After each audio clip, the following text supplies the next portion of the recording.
C'est un savant traditionniste du XVIIe siècle, originaire du Souss, auteur de plusieurs ouvrages, dont les plus connus sont dédiés aux sciences astronomiques, tels le Muqni', cité comme un classique dans la majorité des écoles traditionnelles du Maghreb. Son disciple, Mohammed ibn Sulayman al-Roudani, le qualifie de primat des savants narrateurs en sciences juridiques et en voie mystique, le savant achevé dans les arts subtils des instruments astronomiques, tant comme réalisateur que comme théoricien, lumière de la science et de la religion. Quant à un autre contemporain, Sir Qasim Aït Salah As-Smlali, il en dit qu'il représente à la perfection l'humaniste marocain du XVIIe siècle. Il fut à la fois un lettré, un philosophe, un homme politique, un astronome renommé, un savant dans les sciences religieuses, un juriste confirmé, un grand mystique, un médecin reconnu, un alchimiste, un occultiste consulté. En un mot, il fut un parfait savant de son époque. Il s'agit d'Abou Abdallah Mohammed Ben Saïd As-Soussi Al-Marghiti.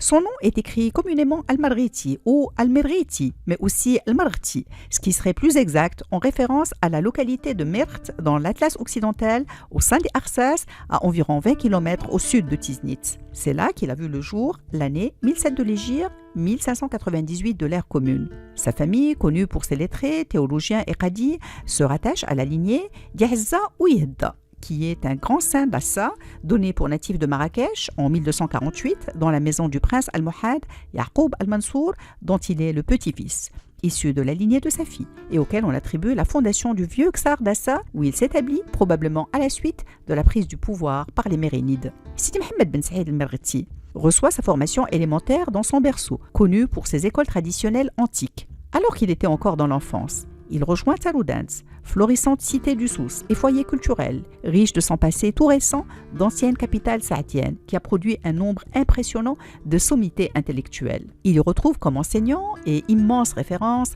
les juristes Abou Zaïd At-Tamanarti, Aïssa Ben Abdelrahman As-Souktani ou Belqasem Ben Ahmed Al-Houzali. Dans cette quête de connaissances, il se rend à Marrakech où il demeure une quinzaine d'années consacré à l'étude avec un penchant pour le mysticisme. Pendant cette période trouble de guerre intestine, survenant suite à la mort d'Ahmed Al-Mansour, il se retrouve en 1617 en prison à la fin du règne de Zidane al-Nasser avant d'être libéré grâce à l'intervention du Qadi As-Souktani.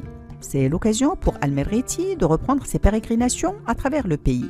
En 1628, il est dans le Tafilalet au sein d'Mdaghra avec pour maître Sidi Abdallah al-Hadi al-Hassani. En 1630, il réside à Fès avec pour enseignants de renom Mohammed Ben Ahmed Jennan, Abdelwahid Ben Asher, l'Arbi Ben Youssef al-Fassi et bien d'autres. Ces voyages le mènent de là chez leur mara, auprès du Qadi de Aït-Bouriaghel, Ibrahim al-Goulali, ainsi que chez les Feshtala, avec pour maître le Qadi Abou Qasim al-Ghoul ibn Ahmed al-Feshtali, connu également comme médecin. Quand il s'établit à Marrakech, c'est pour s'illustrer comme imam et enseignant à la mosquée Mouassine, avec une affluence inédite et une contribution au renouveau culturel après l'épisode de fin de règne des Saadiens.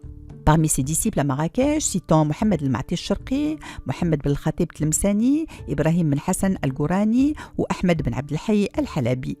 Insatiable dans la diversification des sources de savoir, Al-Marghiti est dans la Zawiya al-Nasiriya de Samgrout en 1641 en compagnie de Sidi Mohammed Ben Nasser al-Dar'i et en 1663 à la Zawiya de Dila avec pour autre disciple de renom Abou al-Hassan al-Youssi. Et c'est durant l'épidémie de peste qui sévissait à cette époque qu'Al-Marghiti devait trouver la mort en 1089 de l'Hégire, 1678 de l'ère commune pour être inhumé au cimetière de Bab Armat à Marrakech.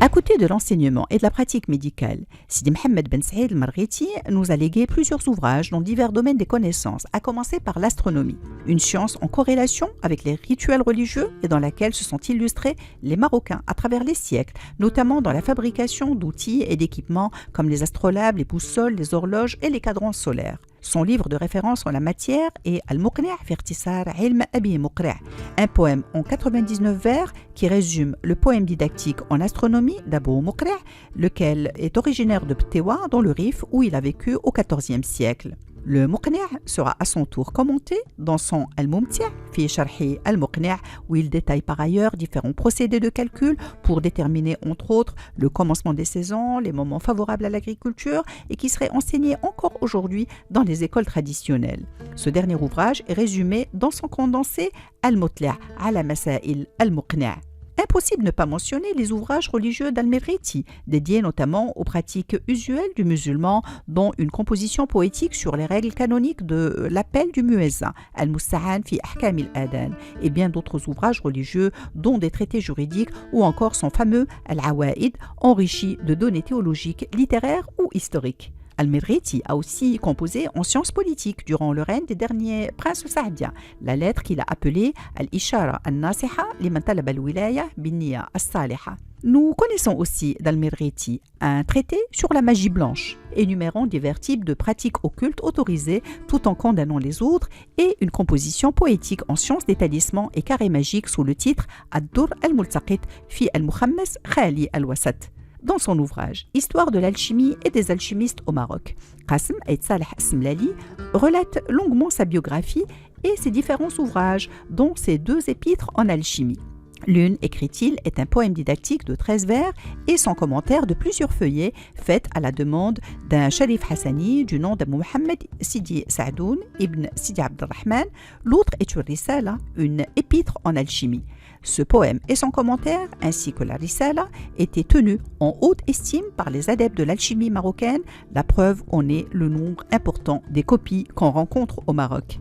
Qasim Aït Saleh Asmlali cite aussi un nombre incroyable d'ouvrages dans divers domaines des connaissances, notamment une épître sur l'éducation dans lequel, dit-il, Al-Mirriti fait part de ses conseils quant à la conduite à tenir.